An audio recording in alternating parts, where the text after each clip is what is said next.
আজি বিশ্বকৰ্মা পূজা বুলি একেবাৰে ৰাতিপুৱাই চাইকেল চফা কৰিবলৈ লাগি গ'ল।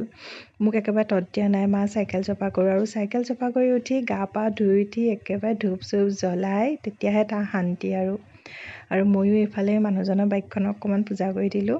সিও মালা চালা আঁৰি ল'লে তাৰ নিজৰ বাইককেইখনত আৰু এতিয়া পূৰা সি নিজৰ মতে কৰি লৈ হেপ্পী। আৰু ময়ো এইফালে আহিলোঁ, ফুল কেইপাহমান ছিঙি লওঁ, কাৰণ আজি বিশ্বকৰ্মা পূজা বুলি ঘৰতে নিয়মটো কৰিছোঁ অকণমান। আৰু ফুল কেইপাহমান ছিঙি লওঁ বাৰীৰে। আপোনালোকে বাৰু পাতিছেনে বিশ্বকৰ্মা পূজা? জনাব দেই।